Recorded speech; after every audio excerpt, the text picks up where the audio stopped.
This war is an abomination and should never have been started. I think there's a tremendous amount of anguish and anguish and pain and suffering that this war has caused the American people, not to mention the Iraqi people. 80% of the American people want this war to end now. Congress needs to vote to end the funding and use those resources to provide for human needs. A majority of the American people do not consent to the violent actions of our government and call upon Congress to use diplomatic means to resolve conflict.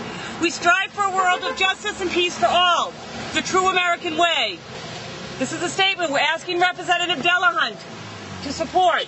I pledge to vote no on any bill and to vote no on bringing to the floor for a vote any bill that includes any funding to extend the occupation of Iraq. What are you doing out here? I'm mourning. This is a sad day for this country. We lost nearly 4,000 Americans in this crazy war.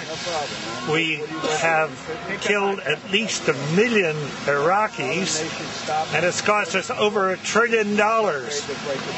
We ought to be mourning. This is the saddest day in American history. People can talk to our congressman. He lives in this office here, and we can tell him what the people want. The people want out. There's monuments in Poland about where all the places that were bombed during World War II, and that's what we're doing right now. We're bombing people in Iraq. So you're comparing Bush to Hitler?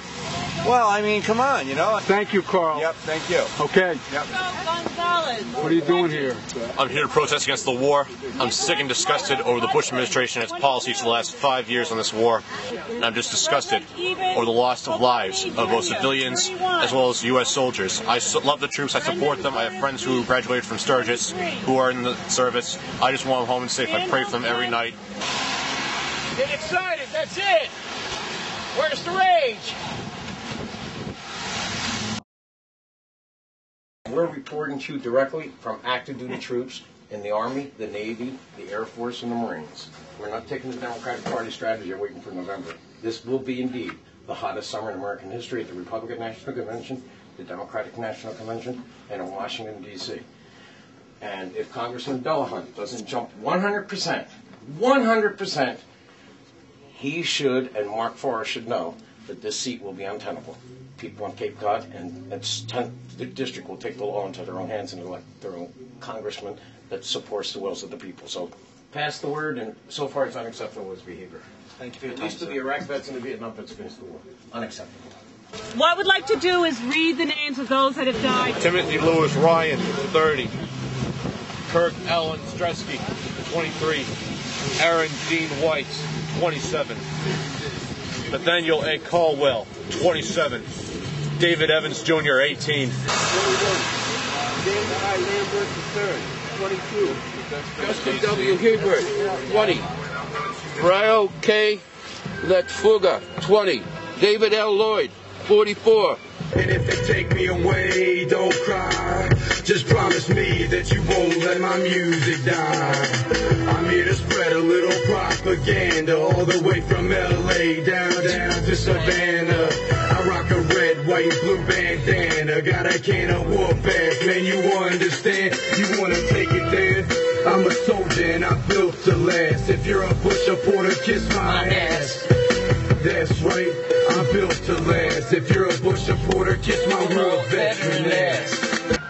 Alan Jeffrey Vallenberg, 20. Felix Del Grego, 22. Michelle Whitmer, 20. So we need today to know that our congressman will not vote for one more penny for this war. We need to know that today, Mike. I'm sorry, I'm asking you, but they've received the letter, but this is an extremely important day. This war has got to stop. I understand. Could I speak to the congressman on the phone and ask him? I don't know where they are now. Okay. I'm doing emails from Blackberries. Okay, So okay, that's what I will do it figured, again. yeah. So folks, it looks like so I can call you I have your number. Someplace I would have your number, right? Call you tomorrow and see what they do. This is an extremely important day. We sent a letter in December, no response. We sent this on Monday, knowing that we were coming here. There's still no response, although the response originally was that he signed onto the pledge. Well, that's not the pledge we're asking. So that's kind of a roundabout way of not responding to us. Yeah. That's not right. We're constituents. We're taxpayers. Not one more penny is going to this war, starting today. And we need a response from our congressman regarding that pledge, that he will pledge no more voting for any funding for the war. Would you call them back and tell them that we will stay here until we get an answer to the pledge? And it's nothing to you, Mike. You're doing your job. We know you're doing your job, all right? We just gently want us, in the most gentle way, let him know that we will stay here until we get a response, whether he will support a pledge to not fund the war.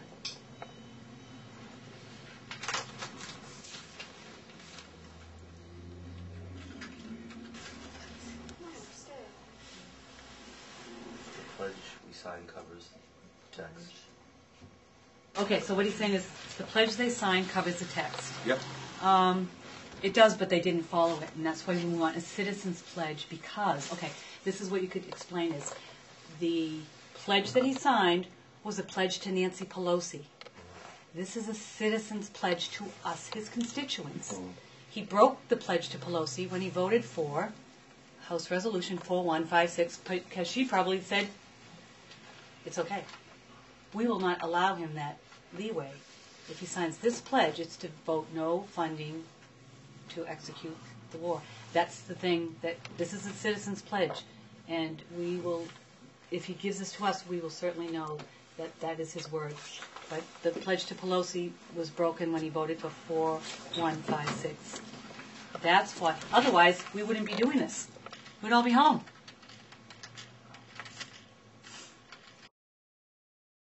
Please turn it off.